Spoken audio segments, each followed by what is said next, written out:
Okay, so Aisha Yesufu versus Seun Kuti.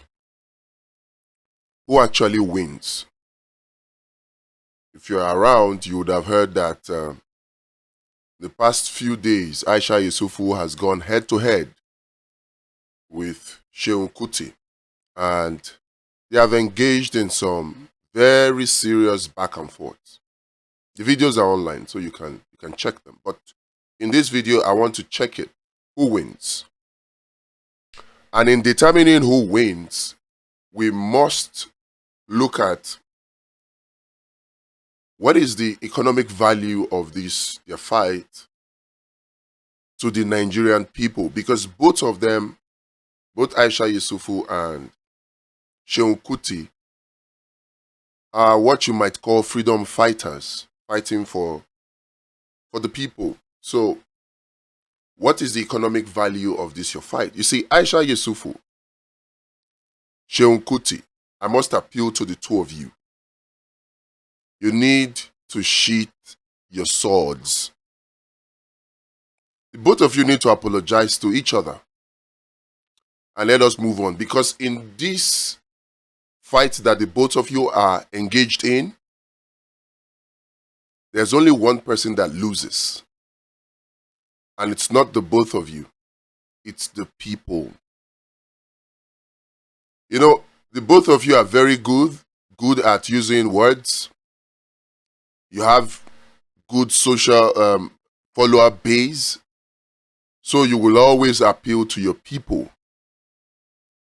Aisha Yesufu, I heard what you said. Seun Kuti, I also heard what you said. And I know that the both of you have tried to outsay the other. Both of you are street smart. And so you command very high level of yabis. And both of you have done it very, very well. But the question is, at the end of the day, who benefits? It's not possible for us to declare a winner. Because Aisha Yesufu threw some punches. And indeed, Seun Kuti also threw some punches. And we were not there, so there's no way to verify who is right or who is wrong. But at the end of the day, think about it. I want the two of you to think about it. And particularly you, Seun Kuti. I want you to think about it. It's not about obedience or no obedience. Who will benefit from this, your fight? You have gone on air, you have gone online, you have thoroughly embarrassed each other, you've said denigrating things about each other, things that I believe should not have been said. But after all that said and done, who benefits? Who wins?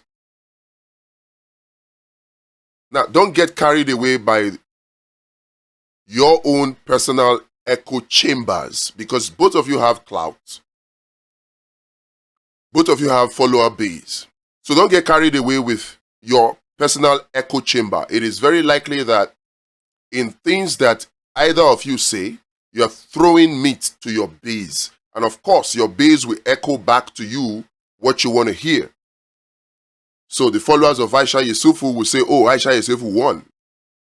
And those of Seun Kuti will say Seun Kuti won. But at the end of the day, who really wins? And I can answer that question very quickly. Neither you, Aisha Yesufu, or you, nor you, Seun Kuti, wins this fight. At the end of the day, the only people that lose, that will suffer, is the people that both of you are fighting for, which coincidentally is the same people of Nigeria, the oppressed people of Nigeria. And guess who wins? Tinubu and his cohorts. They are the ones that win. The energy we're supposed to harness, that we're supposed to collate, the energies that we're supposed to put together to fight the oppressor is what we're using to fight ourselves. And this is actually the same problem I have with Femi Falana and Falz suing Very Dark Man over the video he released about Bobrisky. Because at the end of the day, look at now. Very Dark Man has appealed the court order or the injunction that Femi Falana got. So, officially, a fight has started between Femi Falana and Very Dark Man. And guess what? Who wins? Neither Very Dark Man nor Femi Falana can win. Yes, they both have their clout. They both have their base. You can say Femi Falana has been around for a very long time. Even Falz has been around for a very long time. It might appear as though they have the bigger goodwill or bigger followership base. But you cannot discount or diminish or dismiss with a wave of the hand the followership of Very Dark Man. But coincidentally, both sides are actually fighting for the same people, the Nigerian people. So when freedom fighters are fighting themselves, the resultant effect is that they lose track of the oppressor and they begin to fight themselves. So ultimately, with the Falana and Falz versus Very Dark Man case, and now with the Seun Kuti versus Aisha Yesufu thing, all that is going to happen is that the people are going to lose. Neither of you will win, and then the oppressor wins. Tinubu wins. Let's not forget that while all this is going on, Tinubu just increased the price of fuel again, while receiving Dangote in his Aso Rock villa. I say it, particularly to the likes of ordinary President Ahmed Issa and the entire Brekete family. You think you're defending a private corporation that is owned by a Nigerian by defending the bullying activities of Dangote Refinery against our own institutionalized government and against our own NNPC? You think you're fighting for a private company? No. You're actually defending the IMF and the World Bank. Ordinary Ahmed Issa, know it and know peace.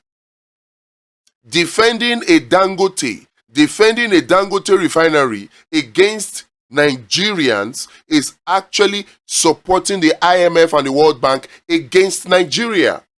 That's what you're doing. And we better realize this very quickly. Dangote Refineries is not a Nigerian company. Yes, it has a Nigerian front man in Aliko Dangote. Yes, it is situated within the territories of Nigeria, but it is not a Nigerian company because majority of its shareholders are not Nigerians, and then also it is situated in a free trade zone area, which means that it is more ruled or governed by the laws of the IMF and the World Bank, ICSID, ISDS, BIT. It is more governed by that than the laws of the Federal Republic of Nigeria. So while we are fighting each other, while we are fighting ourselves, while our freedom fighters that are relied upon to defend the interest of the people, while they are fighting themselves, the oppressors are having a field day. They are running rampage, running riot, running roughshod over the Nigerian people. While all these are going on, Tinubu thinks it's best to increase the price of petrol again. I was in the filling station yesterday and I was shocked because it was NNPC that the price was now 1,060 naira. I thought, okay, maybe it was just one of those things, one of those NNPC on the outskirts of town, because I was on my way to Kefi. And coincidentally, even with this increase, there is still no fuel. Most of the filling stations between AYA and One Man Village, most of the filling stations were empty, no fuel, at 1,060 naira per liter. You still can't get fuel to buy. Now, as if that is not bad enough, eventually I got it in an NNPC filling station and it was 1,060 naira. Others are selling for as high as 1,002, 1,003. In fact, you want to buy black market, it is 1,300. In the east, it is 1,500. And you still have to queue for it. While we are busy fighting ourselves, the oppressors are uniting and they are doing their thing. See the sham that the lawmaker showed to Nigerians. It's a show of shame, really. The National Assembly, the House of Representatives, engaged in a show of shame in a pretend case to deal with the harassment, the assault of the boat driver by the lawmaker. And they said, oh, okay, we send it to the House Committee on Ethics. And that is just a clear signal that, okay, the case will die. Because in 2 weeks, they will give us another shit show. They will give us another talking point. They will give us something else to talk about, and we won't even remember. Nigerians, wake up. And particularly our freedom fighters, please wake up.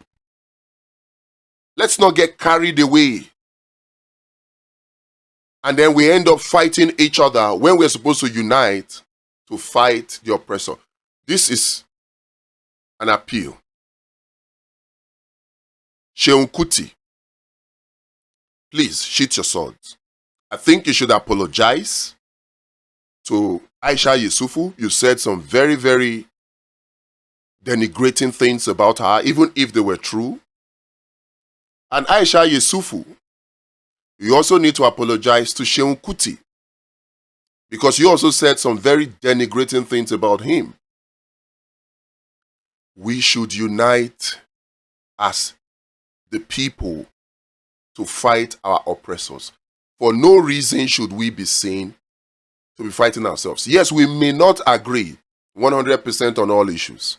We may not see eye to eye on all issues, but we must realize that there are only two categorizations that are important in Nigeria.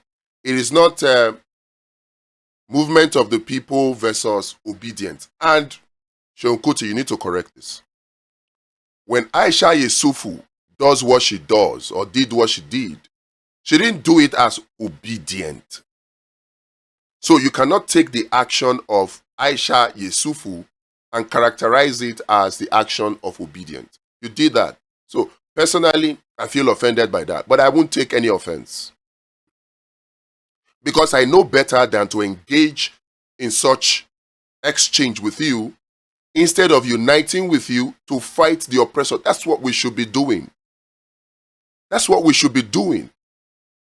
We should be preparing ourselves to shut INEC up, to expose INEC and paralyze INEC in terms of its ability to rig election in the favor of any particular candidate or political parties. We should be working towards that. In America today, we hear that the Republicans have set up a team of volunteers to counter rigging in terms of the early voting.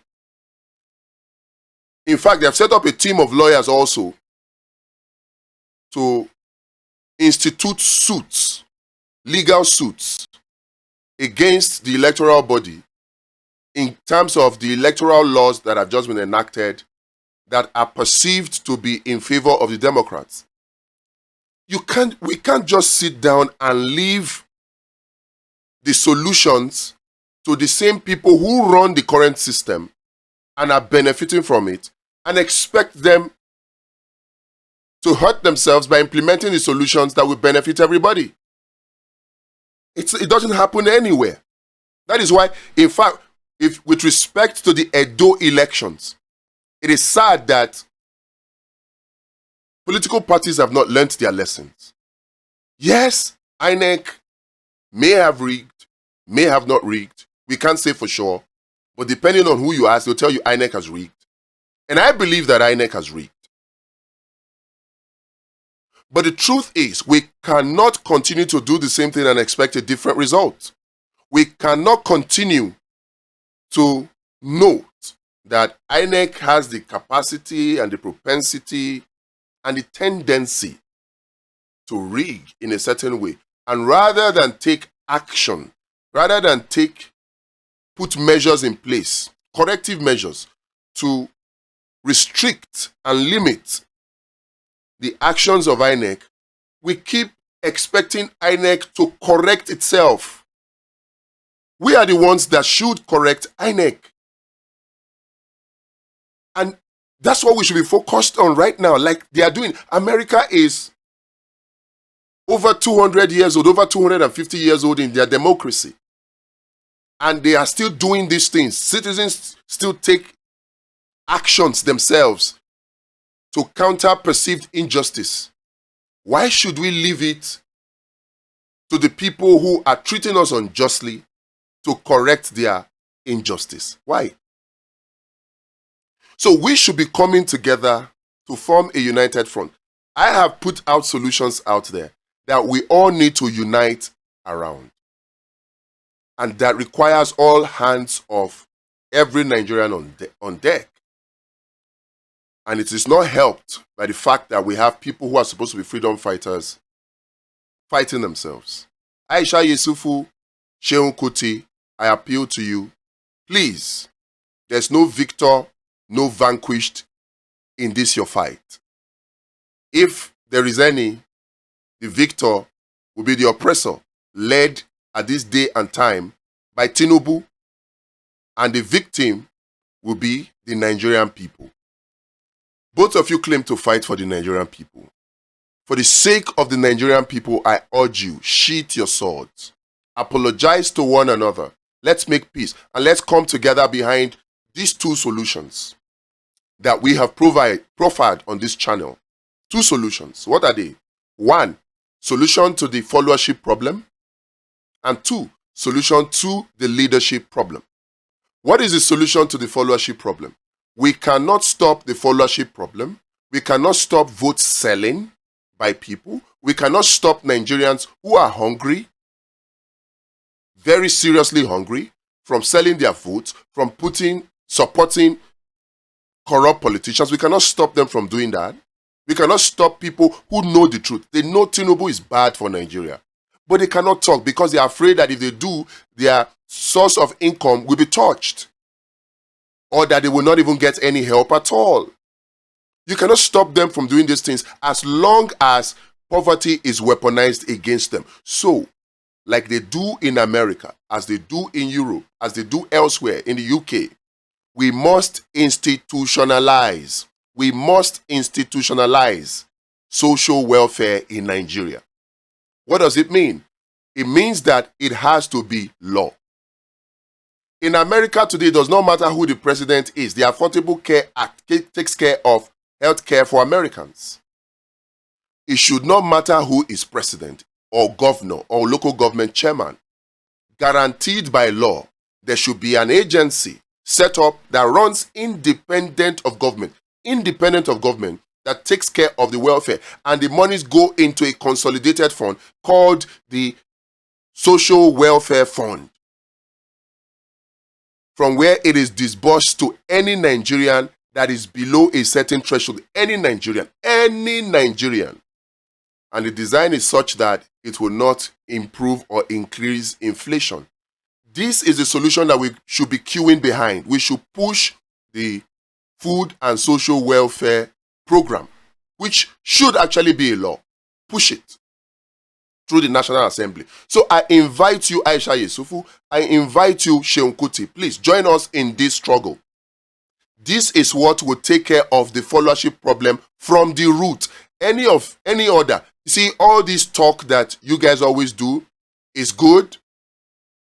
In your opinion, you're holding Tinubu to account. In my opinion, I don't think you're doing that. Because to hold to account simply means that you hold a public officer responsible for an action and make him bear the consequences. Yes, so we try to push the blame on Tinubu, but his people push the blame back, so there's a back and forth. At the end of the day, does Tinubu come to answer for his actions? He doesn't. So effectively, we are not holding Tinubu accountable. But it is good that we speak up, at least let our voices be heard. But now has come the time for us to take it beyond that. We need to take it a notch higher. We have to go beyond just making our voices heard. we have to actually push for real solutions that will actually hold these people accountable. If we are able to push this solution of the food and social welfare law, we will free the people from the trap of poverty and hunger that they have been caught in by the policies of Tinubu and his friends. Isaac Fayoshe puts it succinctly. I have said it repeatedly before now, but my voice is not as loud as it is. So he said it very succinctly. He said, look, we're about 200 million Nigerians, but that the people that are actually benefiting from the corruption in the system, they are about 200,000 people. And I believe him. Before, I used to say it's about 2 million people, but they are not up to 2 million. If you make the mistakes of driving around Abuja or driving around Victoria Island, Lagos, and then you see people building massive houses and people buying brand new cars, if you make that mistake and then you now say because of that there is money in Nigeria, it is an error. The money is revolving around less than 200,000 people, while the vast majority of the 200 million citizens of Nigeria are suffering. They are suffering, they are not smiling like Fela said, they are suffering and they are just quiet. So we must help them. If we have to break them free from this trap, then we must join forces to push for this reform, this food and social welfare law. So please, all of you, from Aisha Yesufu to Seun Kuti to Very Dark Man, Ordinary President Ahmed Issa, my good friend Liberal Sushoma, so many of you out there. I watch your videos, I see what you do. Fantastic work that you do, but you see, the time has come for us to take the problem from the root. And the way to solve that followership problem is this one. All the electoral reforms that we need cannot come with these people in place. They will always find a way to circumvent it. We need to free the people so that they can choose the right leaders that will ensure that a cycle of good governance continues. So one of the solutions we are pushing is the what? The free the people solution, which is the food and social welfare law. Join us in this task. I have a draft of it in the description. Go through it and then let us know your suggestions, your contributions. And then we need your financial support also. There's an account in the description. Contribute to us. This is what we should be doing.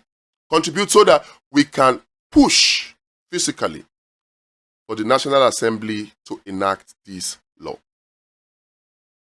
This solution one, to solve the followership problem. To solve the leadership problem, we need another solution.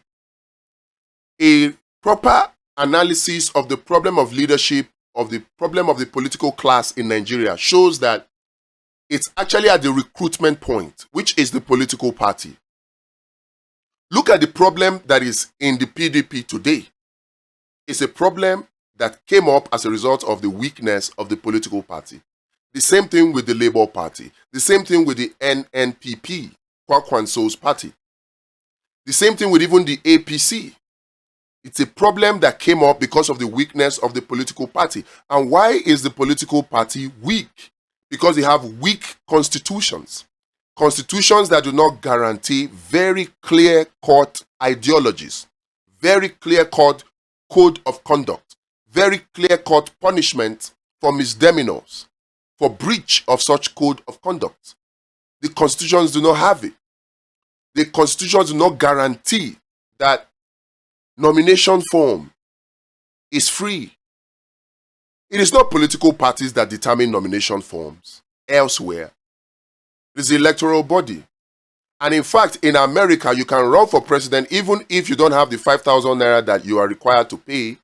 You can just go to the electoral body in your state, get 3,000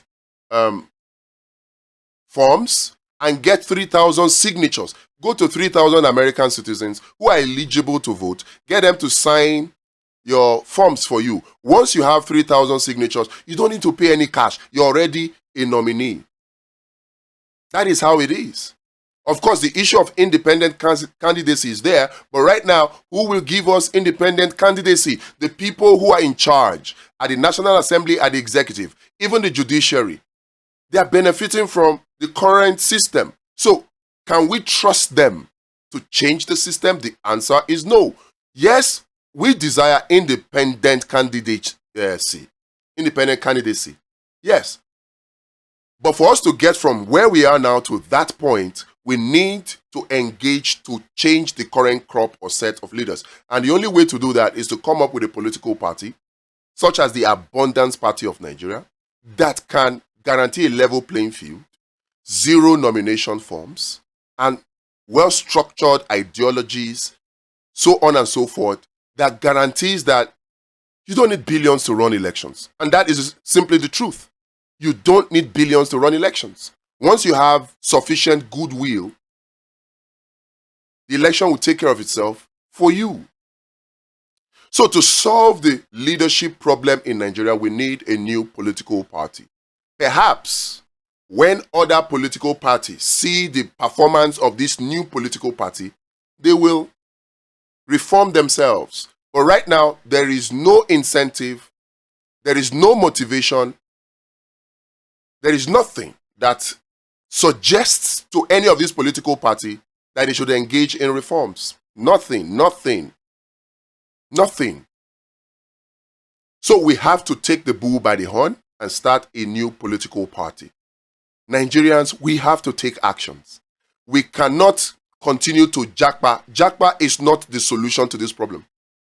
Because number one, not all of us can japa. And number two, even when we have the capacity to japa, and we do indeed japa, we have people back here in the country that we have to still take responsibility for.